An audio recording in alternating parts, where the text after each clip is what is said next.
नमस्कार, मैं हूं सत्यपाल और आप देख रहे हैं CWB हिंदी न्यूज। शक संवत 1947 विक्रम संवत 2082 आज वैशाख मास के शुक्ल पक्ष की सप्तमी तिथि और दिन रविवार है। तदनुसार अंग्रेजी तारीख 4 मई सन 2025। सप्तमी तिथि आज सुबह 7:20 तक रहेगी। उसके बाद अष्टमी तिथि लग जाएगी। सबसे पहले आज की सुर्खियां। गाड़ी चलाना हुआ महंगा, फिर बढ़े CNG के दाम, बताएंगे दिल्ली व गुरुग्राम में नई कीमतें। किसानों के लिए खुशखबरी, 31 जुलाई तक ट्यूबवेल कनेक्शन पर बढ़वा सकेंगे लोड। हरियाणा में डाक विभाग की नई सेवा, मात्र 20 रुपए में देश के किसी भी कोने में भेजिए पुस्तकें।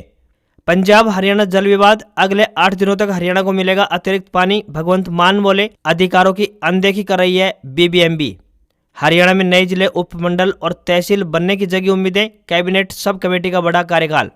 फरीदाबाद मंडल में बिना मान्यता के पकड़े गए 74 प्राइवेट स्कूल, अभिभावकों से अपील, अपने बच्चों का एडमिशन इन स्कूलों में न करवाएं। करनाल पहुंचे DGP Shatrujeet Kapoor, SP, DSP और SHO की 3 राउंड में ली मीटिंग, अपराध रोकने के दिए सख्त निर्देश। और ऑस्ट्रेलिया चुनाव में लेबर पार्टी जीती, 21 साल में दूसरी बार PM बनने वाले पहले नेता होंगे अल्बनीज। और अब खबरें विस्तार से।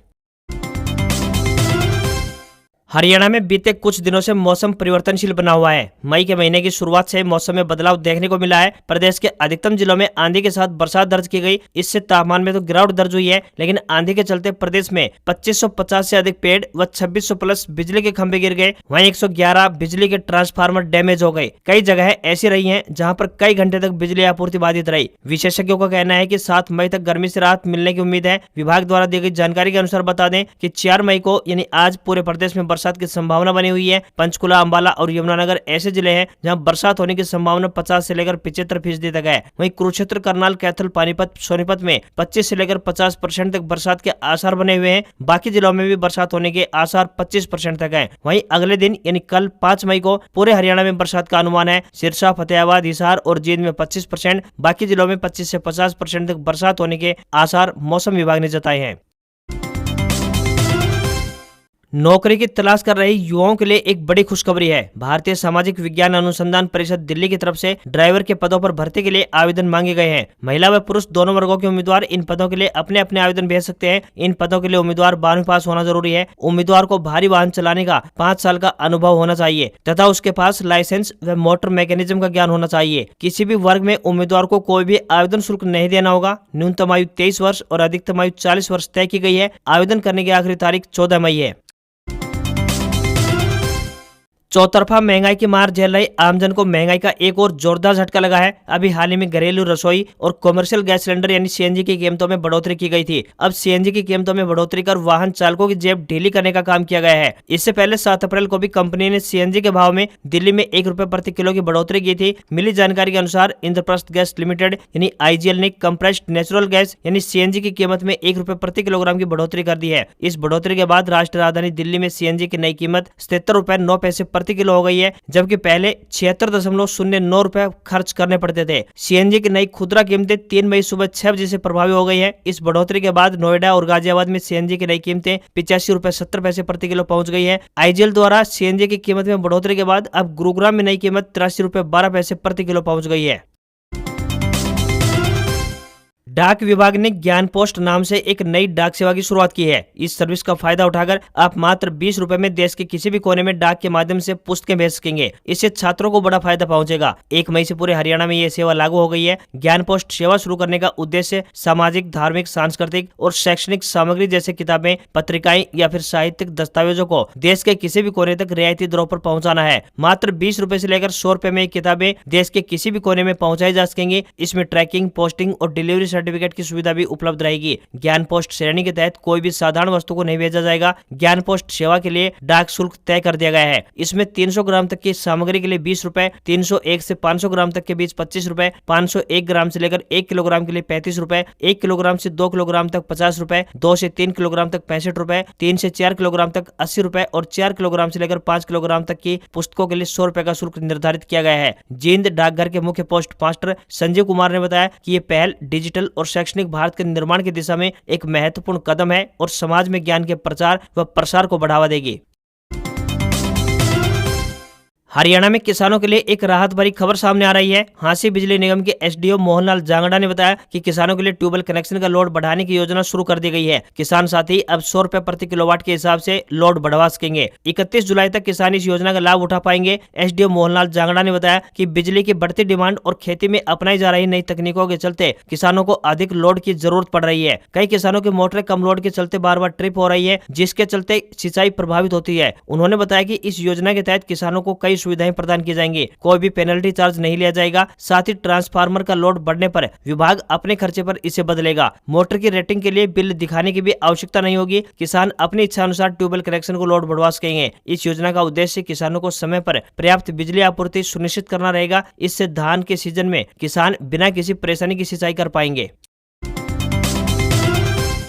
हरियाणा में नए जिले, उपमंडल, तहसील और उप तहसील बनाने को लेकर विकास एवं पंचायत मंत्री कृष्णलाल पंवार की अध्यक्षता में गठित कमेटी सब कमेटी को राज्य सरकार ने एक्सटेंशन दे दिया है। गत वर्ष 4 दिसंबर को गठित की गई इस कमेटी का 4 मार्च को कार्यकाल पूरा हो चुका था, लेकिन अब 30 जून तक इसका कार्यकाल बढ़ा दिया गया है। इस कमेटी में राजस्व निकाय मंत्री विपुल गोयल, संसदीय कार्य मामले मंत्री महिपाल ढांडा और कृषि मंत्री श्याम सिंह राणा शामिल हैं। कमेटी की 4 बैठकें हो चुकी हैं। जिलों से आई डिमांड की स्टडी के लिए संबंधित प्रशासन को निर्देश दिए जा चुके हैं। इस कमेटी के पास 5 नए जिले यानी हांसी, गोहाना, सफीदो, डबवाली और असंध बनाने की मांग आई हुई है। मानेसर को भी नया जिला बनाने की मांग उठ रही है, लेकिन कैबिनेट सब कमेटी के पास अभी तक लिखित में ऐसा कोई भी प्रस्ताव नहीं आया है। कैबिनेट सब कमेटी पिछली बैठकों में फैसला ले चुकी है कि राज्य में नए जिले, उपमंडल, उप तहसील और नई तहसीलें बनाने के लिए जिला उपायुक्तों की सिफारिश होना जरूरी है।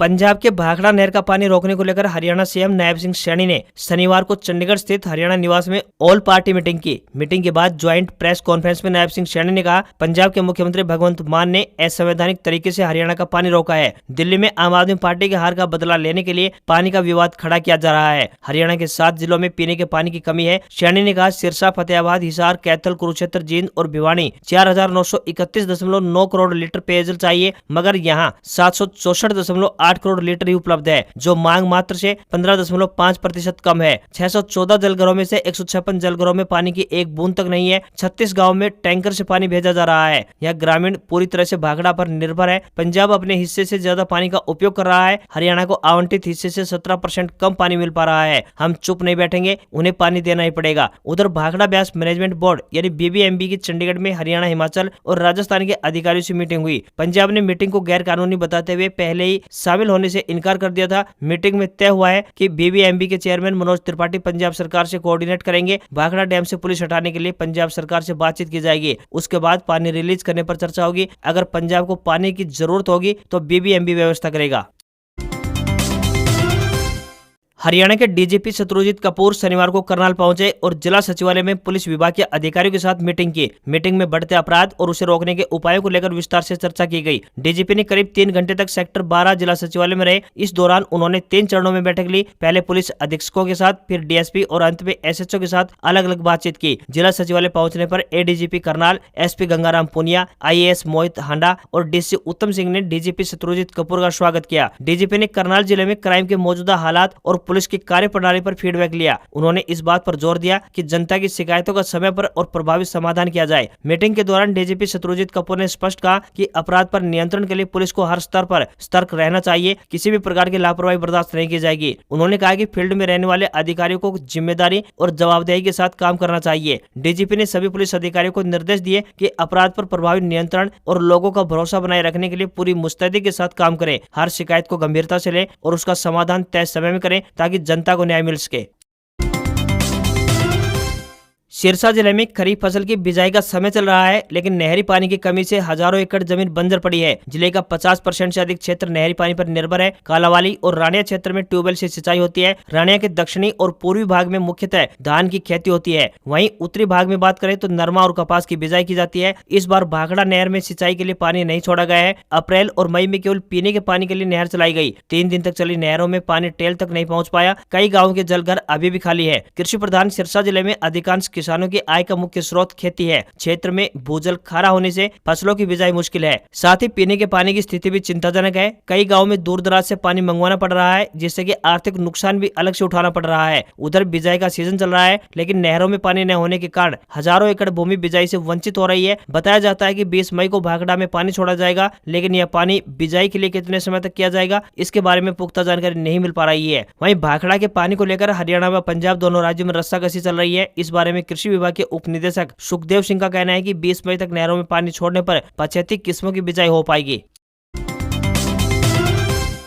पहलगाम हमले के बाद जम्मू कश्मीर के सीएम उमर अब्दुल्ला ने पहली बार दिल्ली में पीएम नरेंद्र मोदी से मुलाकात की। दोनों के बीच करीब आधा घंटा बातचीत हुई। इसके बाद नौसेना प्रमुख दिनेश कुमार त्रिपाठी ने उनसे मुलाकात की। राजस्थान में भारत पाकिस्तान सीमा पर बीएसएफ के राजस्थान फ्रंटियर ने पाकिस्तानी रेंजर को हिरासत में लिया। आरोप है कि रेंजर भारत की जासूसी कर रहा था, उससे पूछताछ की जा रही है। उधर भारत ने पाकिस्तान को लेकर 2 और सख्त फैसले किए हैं। पहला ये कि भारत ने डायरेक्ट और इनडायरेक्ट आयात पर बैन लगा दिया है। भारतीय बंदरगाहों पर पाकिस्तानी जहाजों के आने पर भी रोक लगा दी गई है। दूसरा ये कि सरकार ने सभी डाक सेवाएं भी पाकिस्तान के लिए बंद कर दी है। प्रधानमंत्री नरेंद्र मोदी ने शनिवार को हैदराबाद हाउस में अंगोला के राष्ट्रपति लोरेंको से मुलाकात के दौरान कहा, आतंकवाद मानवता के लिए सबसे बड़ा खतरा है। पहलगाम के 22 रन घाटी में हमले के केस में जम्मू कश्मीर पुलिस ने 75 लोगों को पीएसए यानी पब्लिक सेफ्टी एक्ट के तहत अरेस्ट किया है। देश में मध्य प्रदेश के जबलपुर और महाराष्ट्र के चंद्रपुर की ऑर्डिनेंस फैक्ट्री में कर्मचारियों की छुट्टियां रद्द कर दी गई है। मैनेजमेंट ने कर्मचारियों से कहा है कि यह मुश्किल वक्त है, राष्ट्रीय सुरक्षा को देखते हुए काम नहीं रुकना चाहिए। वहीं दूसरी तरफ पाकिस्तान ने बैलिस्टिक मिसाइल अब्दाली का सक्सेसफुल टेस्ट किया है। इस मिसाइल की रेंज 450 किलोमीटर है। पाकिस्तान ने यह नहीं बताया कि किस जगह पर इस मिसाइल का टेस्ट किया गया है।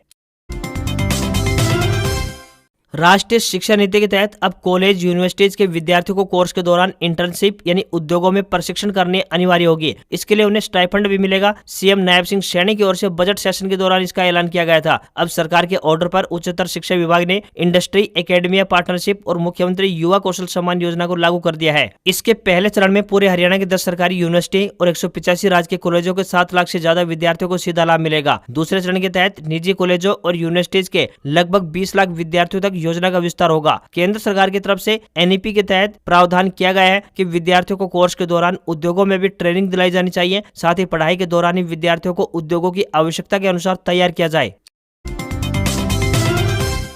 भारतीय स्टेट बैंक यानी एसबीआई एक खास रिकरिंग डिपॉजिट यानी आरडी स्कीम हर घर लखपति चला रहा है। इस स्कीम के तहत आप हर महीने छोटी छोटी रकम जमा करके 1 लाख या इससे ज्यादा रुपए का इंतजाम कर सकते हैं। इसमें सामान्य नागरिकों को अधिकतम 6.75% और वरिष्ठ नागरिकों यानी कि सीनियर सिटीजन को अधिकतम 7.25% सालाना ब्याज दिया जा रहा है। रिकरिंग डिपॉजिट यानी कि आरडी बड़ी बचत योजना में आपकी मदद कर सकती है। आप इसका इस्तेमाल गुल्लक की तरह कर सकते हैं। मतलब आप इसमें हर महीने सैलरी आने पर एक निश्चित रकम डालते रहे और इसके मैच्योर होने पर आपके हाथ में एक बड़ी रकम होगी। हर घर लखपति का मैच्योरिटी पीरियड आमतौर पर 3 साल से लेकर 10 साल तक रहता है। यानी आप 3 साल से लेकर 10 साल तक के लिए निवेश कर सकते हैं। कोई भी भारतीय नागरिक इस स्कीम में निवेश कर सकता है। व्यक्ति इसमें अकेले या फिर ज्वाइंट अकाउंट खोल सकते हैं। वहीं माता पिता यानी अभिभावक अपने बच्चे जो कि 10 साल से अधिक उम्र का है और सही से हस्ताक्षर करने में सक्षम है के साथ भी खाता खोल सकते हैं। आरडी से होने वाली ब्याज आय पर अगर 40,000 रुपए यानी सीनियर सिटीजन के मामले में 50,000 रुपए तक है तो इस पर आपको कोई भी टैक्स नहीं देना होता है। इससे ज्यादा आय होने पर 10% टीडीएस काटा जाता है। ऑस्ट्रेलिया में लेबर पार्टी दोबारा चुनाव जीत गई है। चुनाव आयोग के मुताबिक अब तक 60% वोटों की गिनती हो चुकी है। लेबर पार्टी को 89 सीटों पर जीत हासिल हुई है। वहीं विपक्षी लिबरल नेशनल गठबंधन 36 सीटों पर जीती है। चुनाव जीतने के लिए 76 सीटों की जरूरत होती है। लेबर पार्टी की जीत से तय हो गया है कि एंथनी एल्बनीज एक बार फिर से प्रधानमंत्री बनेंगे। 21 साल में यह पहली बार होगा जब कोई नेता दोबारा से पीएम बनेगा। इससे पहले साल 2004 में लिबरल पार्टी के जॉन हावर्ड लगातार दूसरी बार चुनाव जीते थे। वहीं विपक्षी लिबरल नेशनल गठबंधन ने हार मान ली है। विपक्षी उम्मीदवार पीटर डटन अपनी खुद की सीट हार गए हैं। डटन का डिक्सन संसदीय सीट हारना सदी की सबसे बड़ी राजनीतिक हारों में से गिनी जा रही है। विपक्षी नेता पीटर डटन ने चुनाव में हार स्वीकार करते हुए कहा, हमने अच्छा प्रदर्शन नहीं किया, मैं इसके लिए पूरी जिम्मेदारी स्वीकार करता हूं। बता दें कि ऑस्ट्रेलिया में 3 साल पर चुनाव होते हैं। पिछली बार साल 2022 में हुए चुनाव में लेबर पार्टी को 77 और लिबरल नेशनल गठबंधन को 58 सीटें मिली थी। ऑस्ट्रेलिया में भारत की तरह ही 2 सदन है। ऊपरी सदन को सीनेट और निचले सदन को हाउस ऑफ रिप्रेजेंटेटिव्स कहा जाता है। निचले सदन में बहुमत पाने वाली पार्टी या गठबंधन का नेता ही प्रधानमंत्री बनता है। टाटा मोटर्स ने अपनी premium hatchback car Tata Altroz facelift का पहला टीजर जारी किया है। कंपनी इसे नए डिजाइन और एडवांस फीचर्स के साथ 21 मई को लॉन्च करने की तैयारी कर रही है। यह भारत में पहली हैचबैक कार होगी जिसमें फ्लैश डोर हैंडल्स मिलेंगे। टीजर में इसके एक्सटीरियर डिजाइन को रिवील किया गया है। कार में पहले से ज्यादा मॉडर्न डिजाइन इम्प्लीमेंट किए गए हैं। यह अल्ट्रोज का पहला फेसलिफ्ट अपडेटेड मॉडल होगा। इसमें फ्लैश डोर हैंडल्स के अलावा illuminated LED headlamps, 3D lamps, grille और इन्फिनिटी एलईडी टेल लैंप्स मिलेंगे। नई टाटा अल्ट्रोज की कीमत मौजूदा मॉडल से अधिक हो सकती है। वर्तमान में इसकी एक शोरूम प्राइस 6,65,000 रुपए से शुरू होती है। इसका मुकाबला Maruti Suzuki Baleno, Toyota Glanza और हुंडई i20 से रहेगा। अपडेटेड टाटा अल्ट्रोज में पहले से ज्यादा शार्प डिजाइन दिया गया है। इसमें 16 इंच के नए अलॉय व्हील्स भी दिए गए हैं। प्रीमियम हैचबैक में 10.25 इंच डिजिटल ड्राइवर डिस्प्ले और वेंटिलेटेड फ्रंट सीटें जैसे नए फीचर्स दिए जा सकते हैं जो अल्ट्रोज रेसर में मिलते हैं। इनके अलावा पहले की तरह एक wireless phone charger, single pan sunroof और 8 स्पीकर हार्मन साउंड सिस्टम मिलेगा। इस हफ्ते सोने चांदी के दामों में गिरावट रही। पिछले शनिवार यानी 26 अप्रैल को सोना 95,631 रुपए पर था, जो अब 93,954 रुपए प्रति 10 ग्राम स्तर पर पहुंच गया है। यानी इस हफ्ते इसकी कीमत 1,677 रुपए कम हुई है। वहीं चांदी की बात करें तो ये पिछले शनिवार को 97,684 रुपए पर थी, जो अब 94,125 रुपए प्रति किलोग्राम के स्तर पर पहुंच गई है। इस तरह इस हफ्ते इसकी कीमत 3,559 रुपए कम हुई है। दिल्ली में 10 ग्राम 22 कैरेट सोने की कीमत 87,800 रुपए और 10 ग्राम के ही 24 कैरेट सोने की कीमत 95,660 रुपए पहुंच गई है। आज खबरों में इतना ही। देखते रहिए आपका अपना हरियाणा का सबसे बेहतरीन news channel CWB Hindi news. नमस्कार। इसी आशा के साथ आपका दिन शुभ रहे।